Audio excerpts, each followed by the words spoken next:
Mi padre era cirujano vascular. Llegaba tarde de operar, de noche, una profesión muy estresante, como todos se imaginan, y una de sus pasiones era salir a caminar por la ciudad. Nos invitaba a mis hermanos y a mí, a quien quisiera acompañarlo. A mí me gustaba mucho ir con él, porque era un modo de escucharlo, escuchar lo que pensaba, cómo veía las cosas. Y una de las cosas que me decía era que convenía siempre recorrer las ciudades de noche. Había menos autos, menos gente, y uno podría realmente apreciar el espacio de otra manera. Me decía, si un día viajás, tenés la suerte de poder conocer otras ciudades, reservate un rato para salir tarde de la noche. Vas a poder verlas de otra manera. Y me decía otra cosa que volvió a mi cabeza bastante tiempo después, cuando empecé a estudiar arquitectura y pensé sobre algunas de las cosas que él me decía. Me decía, en mi próxima vida quisiera ser arquitecto. O después de mi jubilación quisiera estudiar arquitectura, según el estado de ánimo del momento.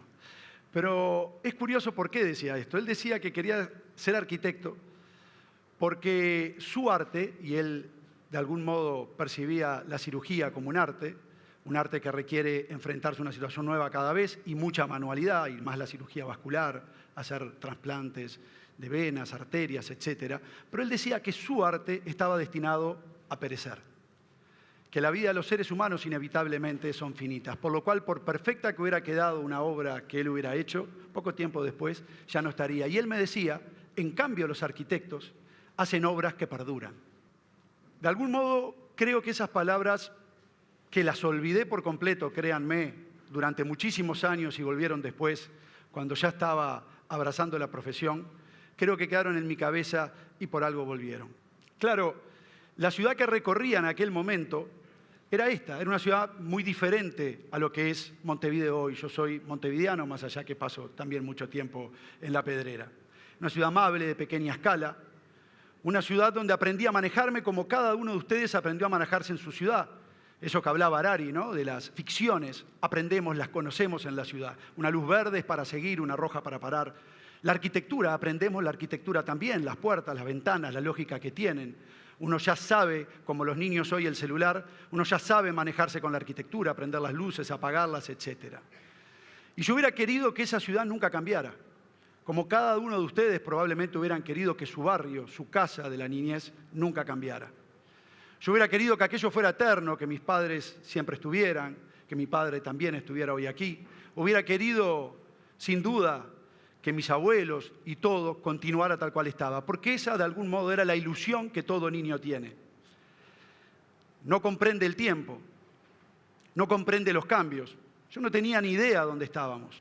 No tenía ni idea que en realidad éramos parte de una pequeña esfera, una pequeñísima esfera, que gira sobre sí misma a 1.700 kilómetros por hora y que se traslada alrededor de una bola encendida a 107.000 kilómetros por hora. Pero que además esa bola encendida, pequeñísima respecto a otras que hay en un espacio, forma parte de algo mucho mayor, que es la Vía Láctea, que a su vez está dentro de un universo, y que la Vía Láctea junto con las otras estrellas se expanden y se están moviendo, que nada está quieto, que nada se detiene, que todo está en movimiento. No tenía ni idea de todo eso, pero que no solo se mueve, sino que se transforma constantemente, y que esa transformación constante es lo que permite que hoy estemos acá, como también veíamos a Harari anteriormente y explicaba. Pero tampoco tenía ni idea que esa monstruosidad que se podía abrir al comprender el espacio exterior también era de idéntica profundidad hacia lo minúsculo, hacia lo microscópico. Esta es una imagen de una glándula humana, pero podía ser tantas otras imágenes de lo microscópico. Y empezaba a comprender, cuando empezaba a entender estas cosas, hasta qué punto es apasionante la percepción. En tanto, es el único medio de conocimiento que tenemos del mundo que los rodea y, sin embargo, es engañosa. Nos da todos los datos que precisamos, pero debemos develarlos. Nunca son los datos suficientes. Y qué fantástica que es la mente humana, que con su capacidad de generar instrumental y de entender y generar hipótesis y practicarlas y fallar y volver a entender, logró comprender todas estas cosas que estábamos viendo. Mi profesión, mi disciplina, la arquitectura, el urbanismo, está en una escala intermedia ante estas cosas. El mundo que habitamos está en una escala intermedia, que es la que percibe el niño, que es con la que aprendemos a orientarnos, que es la que describimos de algún modo cuando pensamos en la ciudad. Pero es muy diferente si la pensamos, por ejemplo, a esta otra dimensión. Hoy ya podríamos decir una dimensión perfectamente aprehensible por el ser humano. Hace 100, 150 años esto no era así. Hoy los viajes en avión, las imágenes satelitales son cosa frecuente. Así, Montevideo, aquí, por ejemplo, Buenos Aires, la salida del río Uruguay al río de la Plata. Fíjense lo que es Montevideo, fíjense la bahía o Buenos Aires. En realidad podrían ser dos rocas. Si uno llegara de algún modo de otro lado y pudiera volver a describir y a entender lo que está viendo, y ese es un ejercicio que les propongo hacer, estos podrían llegar a ser dos rocas gigantes, talladas. No sabríamos si construidas sobre una capa verde, natural, o si socavadas, pero perfectamente podrían ser dos rocas, o simplemente lugares que existían y que colonizamos al habitar. Ahora, son dos rocas singulares, son rocas artificiales, eso lo sabemos. Y también sabemos que debemos aprender a manejarnos con ellas. Porque estas rocas, específicamente, son portadoras de mucha de la información que Harari decía también anteriormente respecto a la ficción que es la construcción humana. Debemos controlar la expansión de esas rocas porque sabemos que eso consume muchísima energía y consume territorio que es finito en el planeta. Debemos, a su vez, si queremos controlar esa expansión y la población aumenta, poder renovarlas. Esas rocas, si no se renuevan internamente, están en grandes problemas, porque el único modo sería expandirse. Pero también esas rocas condensan la información de la cultura. La cultura humana está en esas rocas. Los edificios, los símbolos, los edificios religiosos, políticos, los espacios públicos. Ahí está la mayor densidad de cultura humana. Si nos acercamos un poco más, empezamos a comprender ya un poquito más, y esa roca no es tan pareja como parece. En realidad, esa roca está conformada por piedras ortogonales. ¿Por qué ortogonales? Bueno, porque la tecnología, la geometría, el avance de la cultura nos ha llevado a hacerla de esa manera, porque es el modo de mejor manejarlas.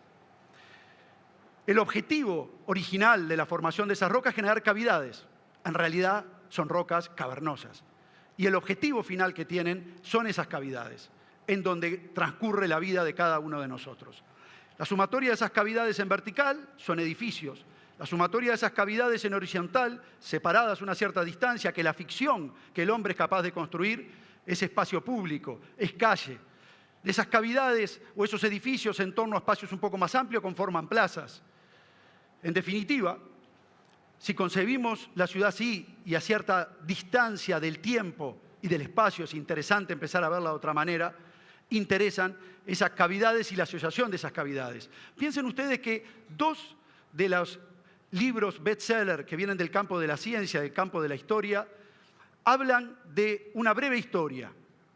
Uno, Breve historia del tiempo, Stephen Hopkins, que hace el esfuerzo de sintetizar en muy poco texto lo que ha sido el devenir de la ciencia, en especial en la construcción del espacio y del tiempo. El otro, que recién veíamos una reseña de Animales a Dioses, de Yuval Harari, tiene por subtítulo el sugerente nombre de Breve historia de la humanidad. Breve historia del tiempo, breve historia de la humanidad. La ciencia y la historia, la ciencia y la sociología, la ciencia y la cultura están comprendiendo lo breve de nuestra historia en el planeta, si es que logramos continuarla. En el interior de esas cavidades todo es cambio, ahí no tenemos duda. Todo es cambio constante. Y una persona se muda y viene otra con sus cajas, sus retratos, sus afectos, sus cuadros que va a poner en las paredes, sus discos, su música, y lo va a inundar de la vida de cada uno, del ser de cada uno, del yo de cada uno. Y ahí todo cambia, hora a hora, minuto a minuto. Se muere una familia, viene otra. En la cavidad, en el interior, en el individuo, como en todos nosotros todo cambia, también cambia. Y esto es independiente de las clases sociales, es independiente de las construcciones culturales. Esto es la esencia humana, el cambiar, el construir, el alterar órdenes. Claro, cuando vamos al espacio exterior, la cosa es diferente. Porque estas construcciones son construcciones sólidas, rígidas, y no es sencillo de cambiarlas.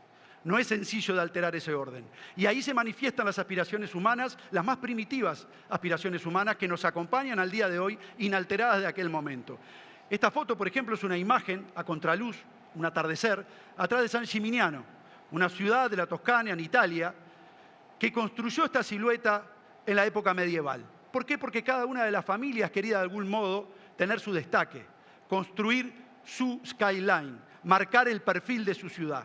¿Qué había construido ahí? Nada, simplemente casas de huéspedes, miradores. Lo que había era el anhelo del ser humano que acompaña la construcción de las ciudades y la arquitectura de vencer la gravedad, ir para arriba, piensen en las catedrales góticas muy finas y muy verticales, y de vencer el tiempo a través de monolitos que queden. Esto que es tan primitivo y que de algún modo me remitía a lo que decía mi padre, la arquitectura, las ciudades, están destinadas a permanecer. No es tan diferente esa silueta que vimos recién, de San Gimignano, Edad Media, y podíamos tener otra, los menires, etc. Ahí está, Manhattan en el siglo XXI. Simplemente otra tecnología, otra época, otro momento, pero el mismo anhelo de vencer la gravedad, de vencer el tiempo y de algún modo de marcar la ciudad, el skyline. Montevideo, y permítanme que me refiera a Montevideo, podía ser cualquier otra ciudad, pero es la ciudad donde vivo y es una ciudad importante dentro de Uruguay, valdría para cualquier otra, no es ajena a esta lógica. El Palacio Salvo, el edificio Ciudadela y tantos otros edificios que están ahí, de algún modo también responden a esta lógica de la que estamos hablando. En el interior de cada una de esas ventanitas y toda la que uno pudiera tener, la infinidad de cavidades que despliegan la individualidad de cada uno de nosotros viviendo ahí adentro. Una cosa constantemente cambiante, mutante, con objetos que se mueven, con cosas que van y vienen, cuadros que cambian, música, sonido. En el exterior, una cosa relativamente más rígida y que parece bastante como impenetrable, digamos, ¿no? Pero sin embargo, al nivel cero de esas cavidades es que transcurren nuestras vidas. En esa apertura, en esos espacios públicos, es que transcurren nuestras vidas. Es el escenario, la ciudad es el escenario por excelencia de la vida humana. Y la tensión entre el cambio y el patrimonio, entre el cambio y la permanencia, entre el futuro y salvaguardar lo que hemos aprendido y lo que nos han legado, está presente en la esencia de la arquitectura y en la esencia de la ciudad. También la necesidad de no expandirla, por lo cual es imprescindible resolver esa situación.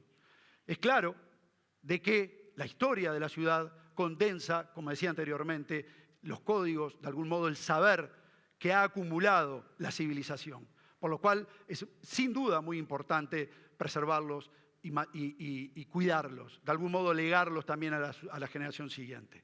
Sin embargo, también es claro que ese patrimonio en realidad se construye y que en algún momento se hizo y que hay que rehacerlo, que hay que reinventarlo y que hay que construir los edificios, la ciudad, los espacios públicos que nos representen en el siglo XXI y en el siglo XXII, que leguemos a nuestras futuras generaciones. Ninguna sociedad puede vivir simplemente de cuidar lo que recibe. Sería una visión sin duda como muy cortoplacista. No fue así que se hizo nuestro Uruguay, no fue así que se hizo nuestras ciudades. Sí, entonces, es necesario de algún modo, y es complejo, y de eso se trata, y negar la complejidad en el mundo contemporáneo sin duda sería perecer en el intento. La complejidad es esencia del mundo contemporáneo, lograr equilibrar estas dos cosas. Y aquí quiero detenerme mínimamente. Este es el espacio cívico por excelencia de Uruguay, no digo de Montevideo, de Uruguay, es la Plaza Independencia. El Monumento a Artigas, enfrente están los edificios más representativos, es la plaza por excelencia. Hay un elemento singular, que es el Palacio Salvo, que sin duda destaca sobre el resto. Es la gran esquina de la ciudad, la plaza con 18 de julio. Y por eso hay un elemento que lo destaca de esa manera. Es claro que escapa a la línea, a la cota superior de los edificios que la rodean. ¿Hoy podríamos construir esto? ¿Lo aceptaríamos socialmente? ¿No se llenarían las redes sociales al otro día que apareciera un proyecto de estas características queriendo destacar de esta manera? ¿No se llenarían las redes sociales de críticas y de pedidos desesperados porque frenen esa obra? ¿Podríamos hacerlo? ¿Podríamos construirlo? Como sociedad, ¿estaríamos preparados para hacerlo?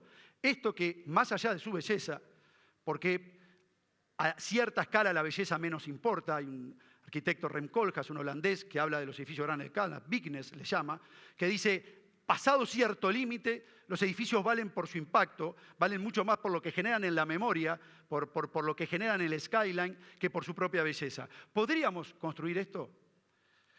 Y si no lo hubiéramos construido, tendríamos la imagen de Montevideo que de algún modo nos representa de la manera que nos representa, pero tomen en cuenta inclusive que estos edificios que están cerca, en determinado momento tomaron como referencia al Palacio Salvo y debieron hacerse más bajos que el Palacio Salvo. Hubo un debate famoso que recuerdo que lo vi en la década del 80 entre Guillermo Gómez Platero y Mariano Arana en aquel momento, que encarnaba de algún modo la lucha por la valoración del patrimonio, y en donde se discutía si este edificio podía ser más alto que el Palacio Salvo, y se decidió que no podía ser más alto, que nada en la ciudad podía ser más alto que el Palacio Salvo, por lo cual esos dos edificios hoy serían así.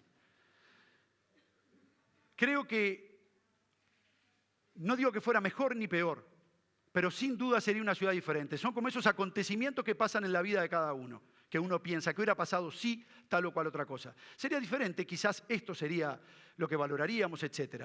Pero me animo a decir, por lo menos, que no sería mejor. A lo sumo diferente. En lo personal, prefiero aquello que inclusive nos permite recordar a la ciudad de la manera que la recordamos. Pero podríamos pensar algo parecido, obviamente, con la Torre de Antel. La polémica que se generó en torno a eso, todos la conocemos, cómo se hizo, etc. Pero si cuestionamos la Torre de Antel, perfectamente debiéramos hacer lo mismo con el Palacio de la Luz, por ejemplo. ¿Sería acaso mejor esa imagen que esta? ¿Tendríamos una ciudad mejor? ¿Habría una diferencia cualitativa? Por lo menos es claro que tendríamos un recorte en el cielo diferente y una ciudad que sigue manteniendo un cierto perfil del cual cuesta despegarse. Hoy la Rambla Sur, ¿qué decir de la Rambla Sur?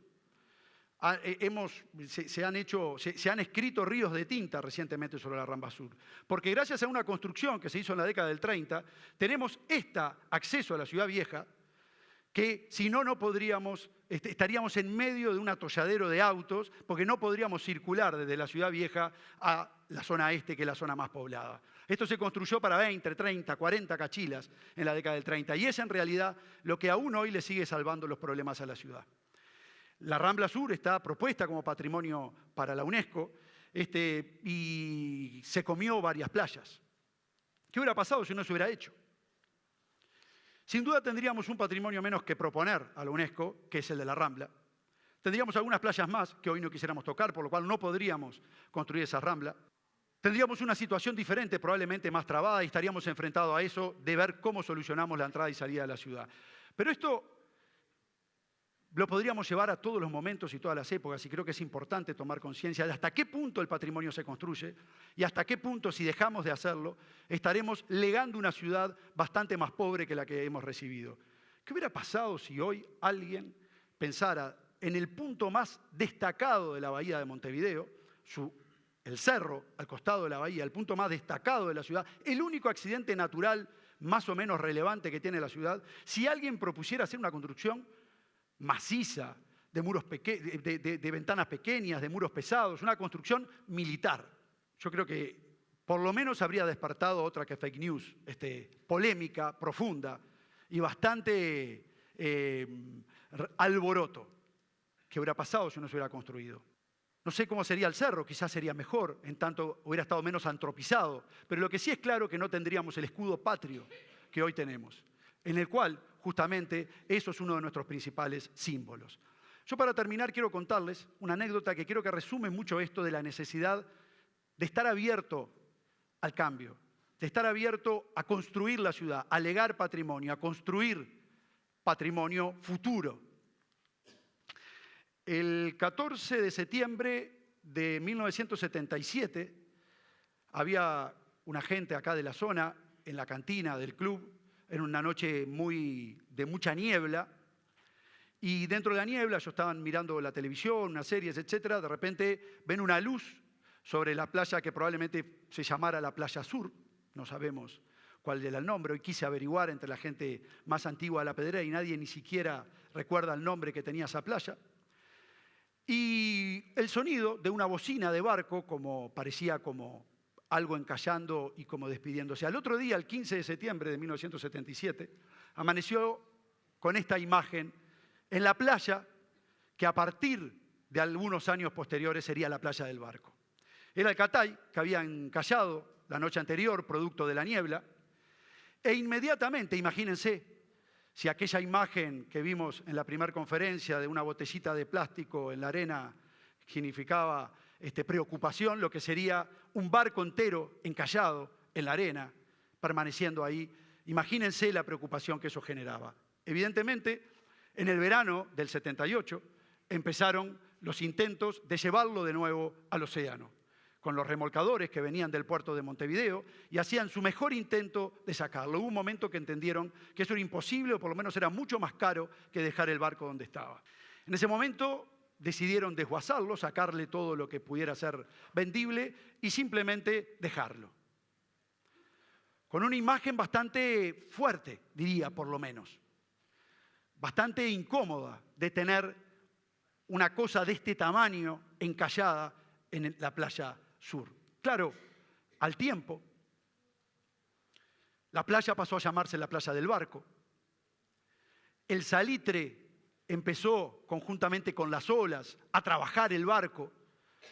De algún modo lo transformó en un monumento en la playa, que hicieron de esta playa una playa singular. Y hubo toda una propuesta de urbanización, y hubo inversiones, y hubo de algún modo una singularidad, una enorme cantidad de costas oceánicas que sin embargo no tenían algo que le diera un carácter específico. La playa del barco se transformó en una de las principales playas de Rocha. El monumento, aquel accidente, aquel problema, aquel evento, se transformó en un monumento que le da singularidad y nombre a la playa. En este momento, con mi pareja, con Andrea, tenemos un encargo difícil que estamos tratando de pensar hace tiempo, y es que nuestros hijos, Luca y Chiara, que pasaron toda su infancia en la Pedrera y en la playa del barco, nos pidieron que le diseñáramos un tatuaje geométrico que de algún modo contemplara el barco. El barco está desapareciendo. El barco dentro de algunos años, si se lo dijimos, van a venir con sus hijos y dirán, esta plaza se llama la del barco porque aquí alguna vez hubo los restos de un barco encallado. Quieren de algún modo llevarlo en su piel, porque de algún modo son la historia que todos quisiéramos que no cambiara, aquello que en algún momento fue un accidente, aquello que en algún momento fue un problema y después se transformó en el monumento identificatorio. Es claro que la ciudad debe continuar. La ciudad debe continuar porque yo creo que ninguna generación puede sentirse con la arrogancia de pensar que fue la última, de pensar que aquella ciudad que conoció de niño, quizás caminando con su padre de la mano, diciéndole la arquitectura está destinada a permanecer y entonces debe no cambiar. Creo que ninguna generación puede sentirse con la arrogancia de decir la ciudad llegó hasta mí, hasta como yo la conocí y así debe quedar. Porque además nadie extraña lo que no conoció. Yo no extraño los tranvías. Mi abuela me hablaba de tranvías y de cosas que yo no conocí. Y si hubiera parado ahí, la ciudad no sería la que yo reivindico, como no será la que reivindiquen mis hijos ni mis nietos.